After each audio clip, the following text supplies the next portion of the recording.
Welcome along and welcome back to Six Ashes. It is the first day of summer and actually we've got a fairly rainy day ahead of us by the looks of things. At the moment it's looking like this short shower might clear up, but if we have a look at the season's forecast here, we've basically got rain all day. Unfortunately, that is going to limit exactly what we can do. We're not going to be able to do any grass cutting, for example, because the grass will just disappear very quickly. And it also means that while we can do it in the rain, I don't find it very realistic to do any spraying in the rain. So we're not going to do that either. Instead, we're going to do something which I've talked about us not having done very recently. And that is some trees and some wood chipping. So, wood chips pay fairly well on this map. We've got this Jen's wood chipper here. This is a pretty good piece of kit. Will only cost us 3,264 to hire for the day. And we bought the T-dub up here because it will pull this. So let's lease that for the day. And then we've got a chainsaw and we've got a trailer. And we can just head down to our area, our woodland area, with this hooked up, and just do some wood chipping, cut some trees, clear the area a bit more, and then make a little bit of cash off it right next door at the sawmill. So let's do this.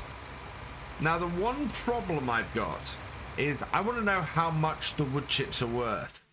And at the moment, for some reason, when I go to the menu to try and bring up wood chips, what I get is this. The menu top moves, but none of the prices or anything like that change. And you can see it's telling me that wood chip is grass, or wood chips is WCS fermented. And I don't know what's causing it. And the really strange thing about this issue is if I keep scrolling along and I go across one more, it changes to total mixed ration and then wood chips start being those again. So yeah, it is specifically the wood chip prices that it will not show me, which is very annoying for what we're trying to do today.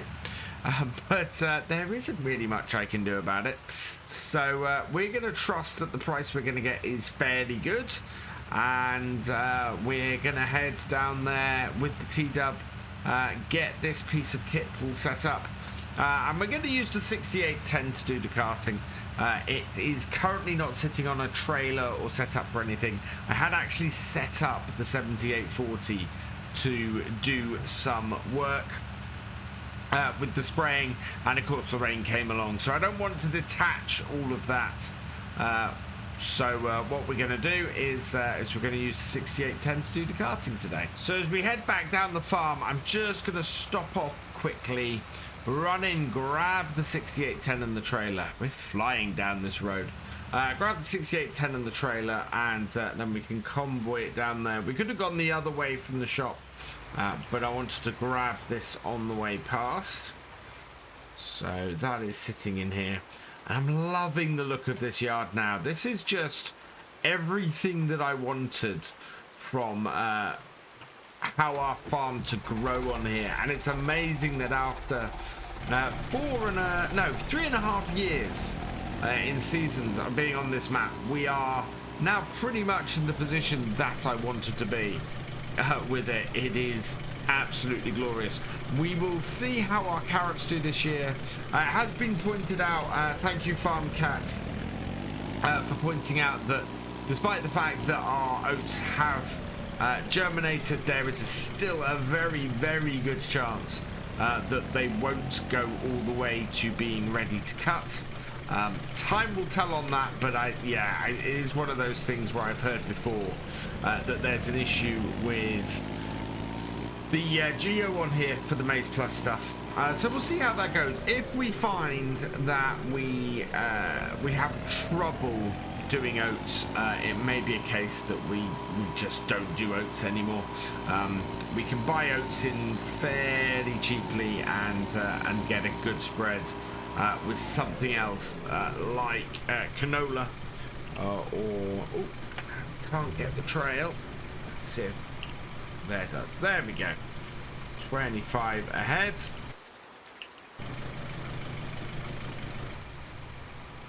Into our T-dub. And away we go. Still having some problems with courseplay, and it's not just on this map. I've had some on Bessie Beneath as well, and it's just, yeah, not quite behaving itself as it should at the moment. Down to our little copse of woodland.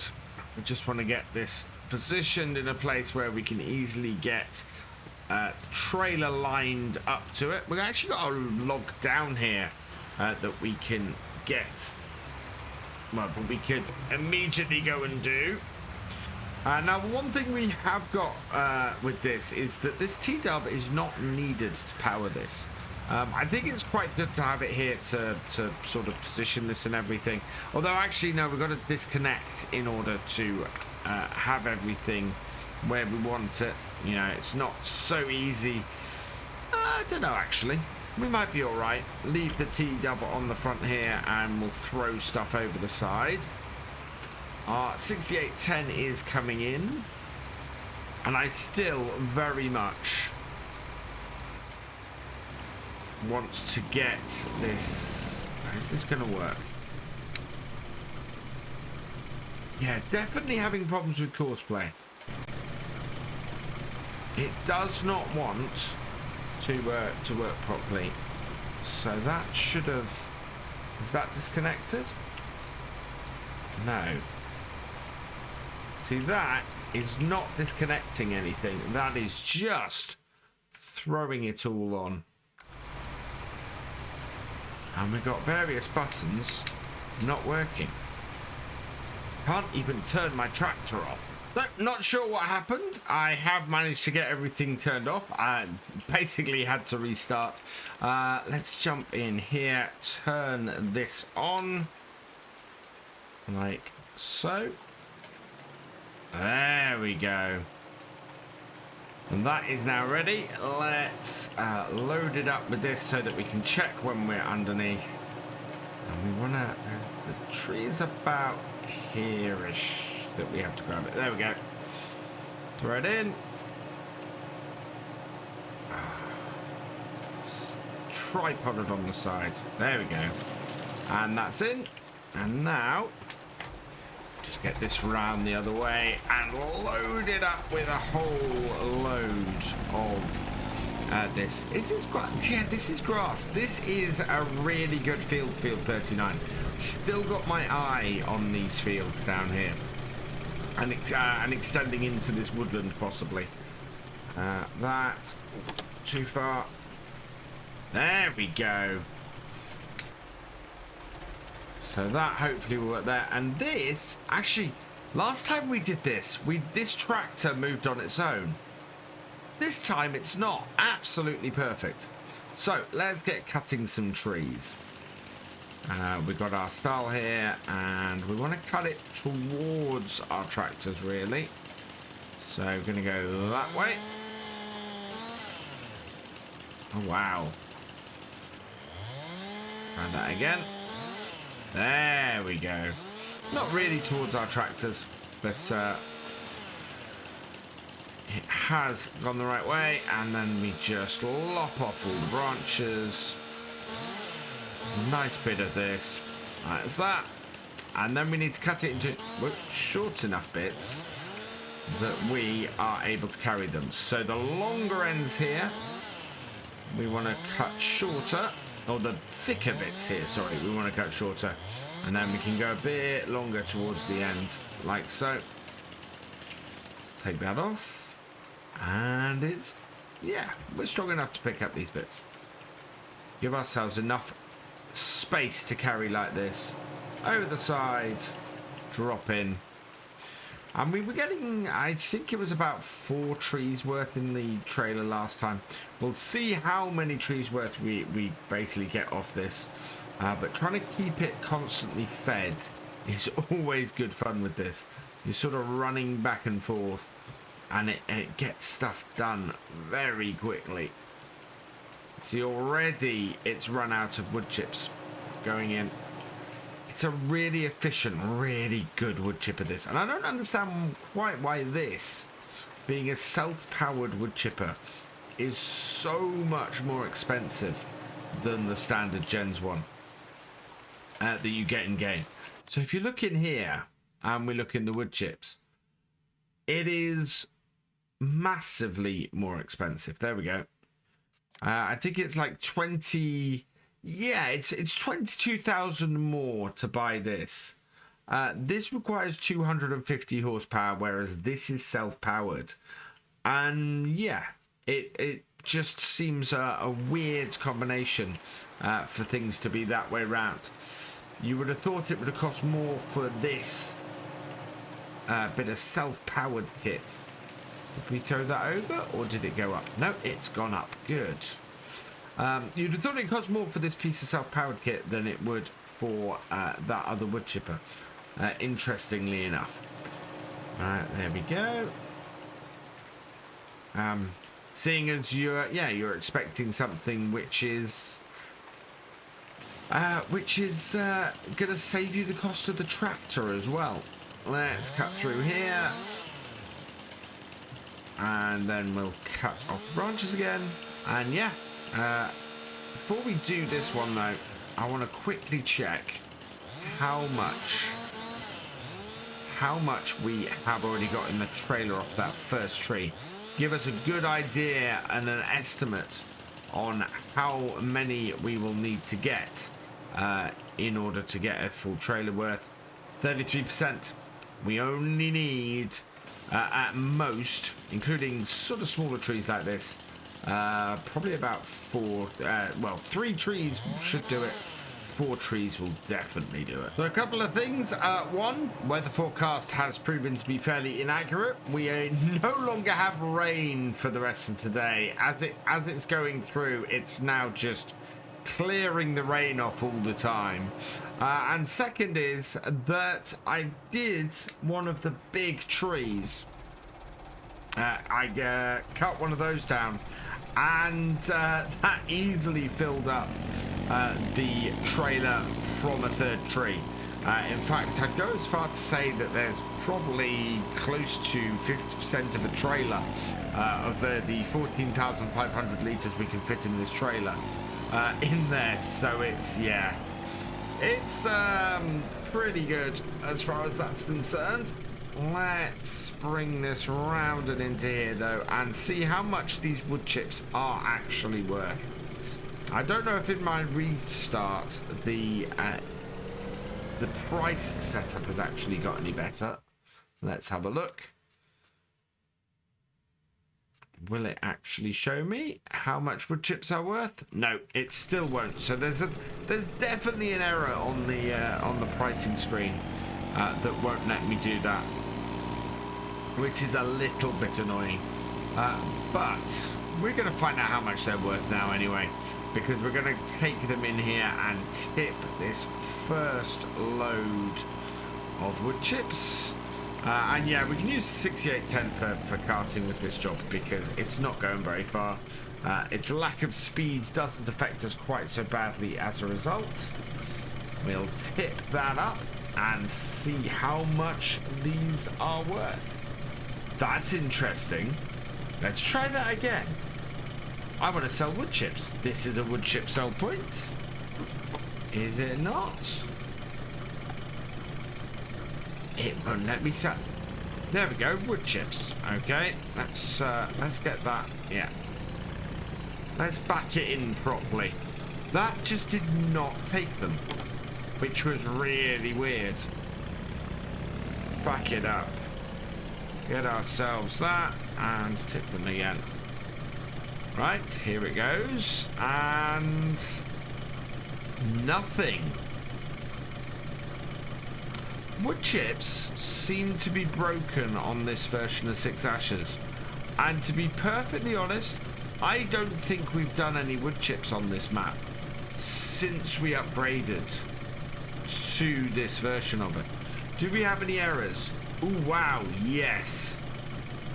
We have a lot of errors.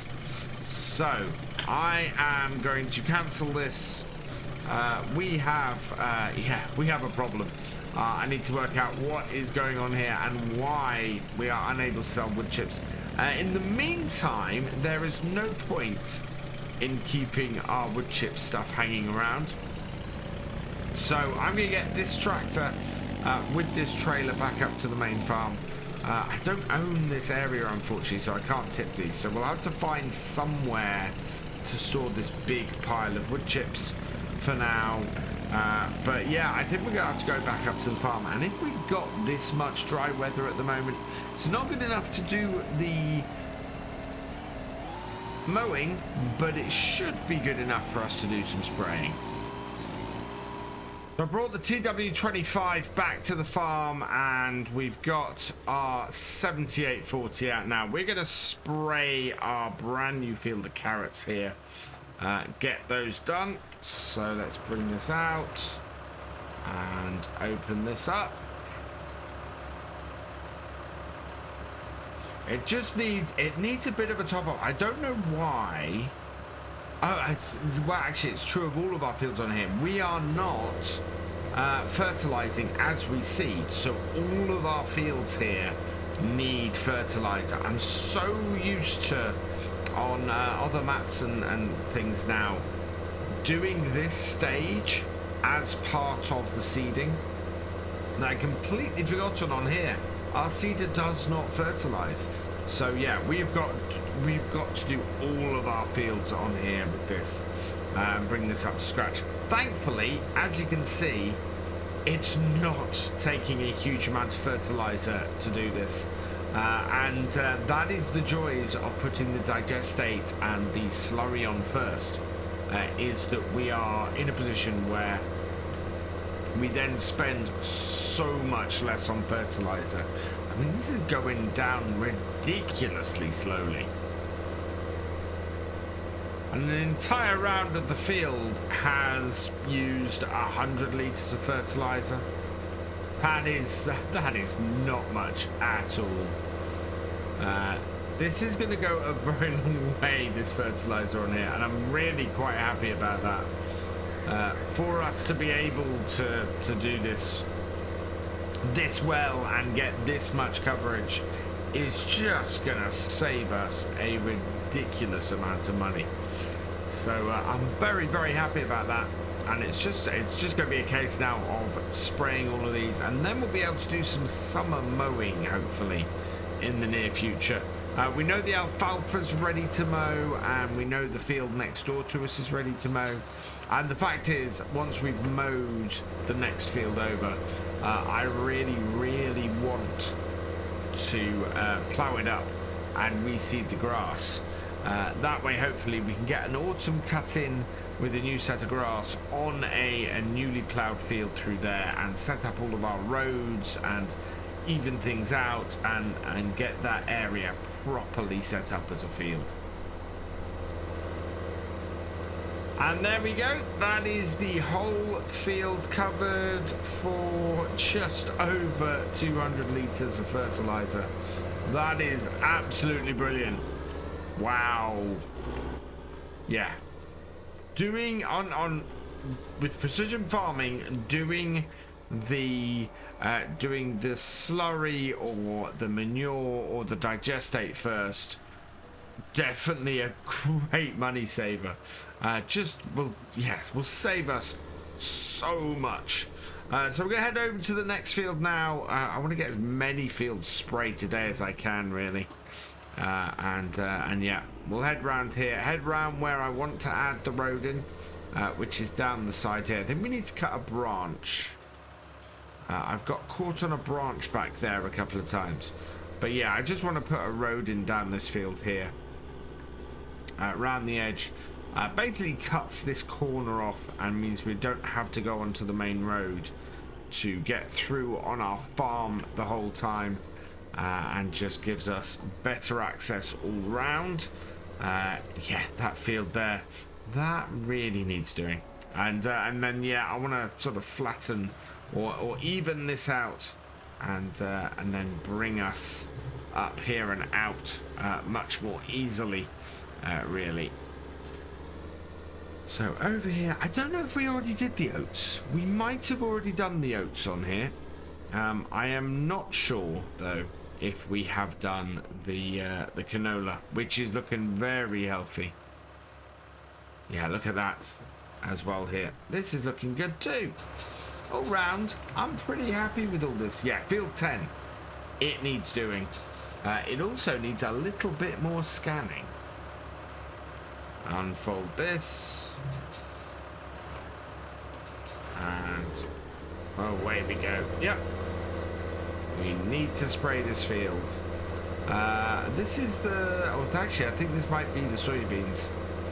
If it is, we'll still spray it. We will then be preparing it not for this crop, but the crop after that. I just realised this isn't soybeans, this is the onions. If it was soybeans, it wouldn't let me spray any fertilizer on here at all. No, this is our field of onions, so that is going to really help. Should be very good for them and allow us to get the maximum we can get off here. I have missed it. I don't know why that patch got missed there just now. It's a little bit odd. I'll have to come back and just cover that later.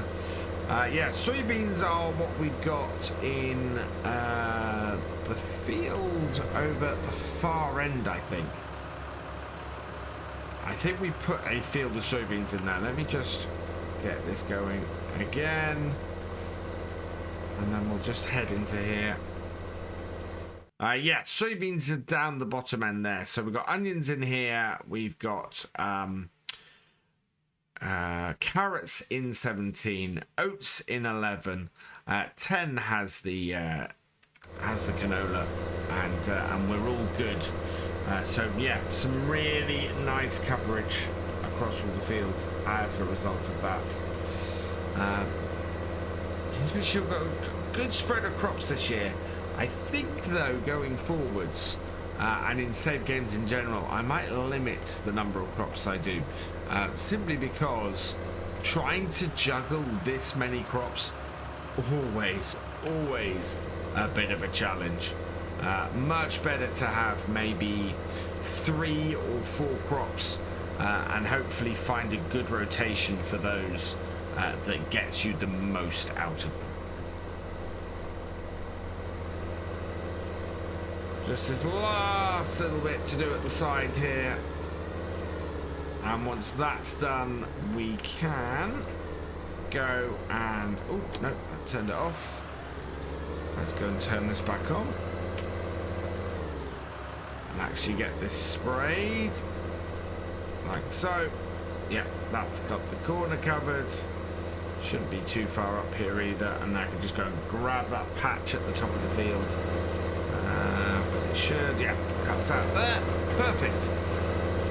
So that is our onions done. We've just got the canola to do as well. I have a feeling that the oats are already fully done. What colour are they in here? Let's have a look. pH is good. No, the oats need doing as well. And the soybeans, it does not matter about. Let's turn that on. Yeah, that's just going to do that patch. Let's do the oats actually while we're on this part here. We don't even need to fold this in.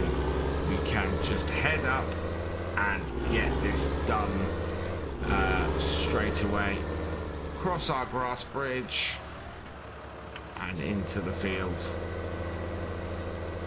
And away we go. Coming up to the end of our field of oats, and yeah, we only have one more field to do today, and then that is all the spraying done. The job that I thought I wasn't going to get to do, it looks like I'm going to get to actually get done now, which makes me very happy. It puts us ahead, means we're going into the summer in a very strong position, and yeah, our crops are growing very nicely. I think by late summer, early autumn, we're looking at having a harvest coming in, which is also great news. So let's open this up, and then we can go around and get this field of canola done. We do have a big spot out the corner that we haven't properly scanned. I keep meaning to go back and get that scanned. But yeah, look at that now. Turning it a nice deep green should get us the most out of these.